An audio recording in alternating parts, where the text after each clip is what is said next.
দেশ ও রাজ্য জুড়ে লাগামহীন মূল্যবৃদ্ধি, বিশেষ করে পেট্রোল, ডিজেল, রান্নার গ্যাস এবং বিদ্যুৎ বিলের অস্বাভাবিক বৃদ্ধির প্রতিবাদে সরব হলো অসংগঠিত শ্রমিক সংগঠন ও কংগ্রেস। 8ই জুলাই বুধবার অসংগঠিত শ্রমিক সংগঠনের উদ্যোগে উদয়পুর গোমতী জেলা কংগ্রেস ভবনের সামনে এক বিশাল গণধর্ণা কর্মসূচি অনুষ্ঠিত হয়। 2 ঘণ্টাব্যাপী চলা এই গণধর্ণা আন্দোলনকে কেন্দ্র করে স্থানীয় কংগ্রেস কর্মী সমর্থকদের মধ্যে ব্যাপক উদ্দীপনা লক্ষ্য করা গেছে।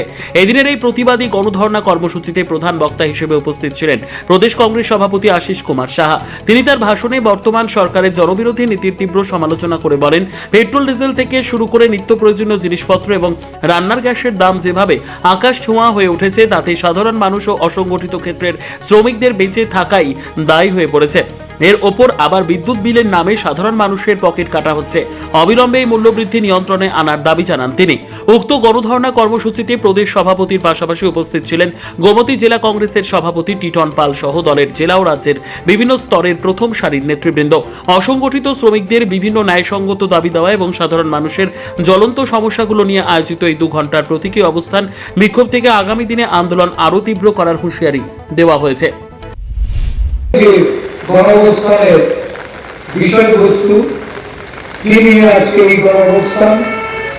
সারা দেশের সঙ্গে আমাদের রাজ্যেও শ্রমিকদের বঞ্চনা, তাদের মজুরি বঞ্চনা, তাদের কাজের ক্ষেত্রে বিভিন্ন পরিকাঠামোগত অভাব, তাদের নিয়মিতকরণ এবং সর্বোপরি শ্রমজীবী মানুষের যে নিরাপত্তা, এই নিরাপত্তার অভাবজনিত যে বঞ্চনা রাজ্য সরকার কর্তৃক পরিলক্ষিত হচ্ছে তার অবসানে এবং এই সংগঠনের যারা শ্রমজীবী মানুষ, তাদের যে দৈনন্দিন জীবনযাত্রা, যে বিষয়গুলি সম্মুখীন হতে হচ্ছে দ্রব্যমূল্য বৃদ্ধির কারণে, বিশেষ করে বিদ্যুতের মাসুল বৃদ্ধিতে, বিদ্যুতের বিভিন্ন কাজ অন্তর্ভুক্ত হওয়ার পরিপ্রেক্ষিতে আজকে সারা দেশে যেমন বিদ্যুৎ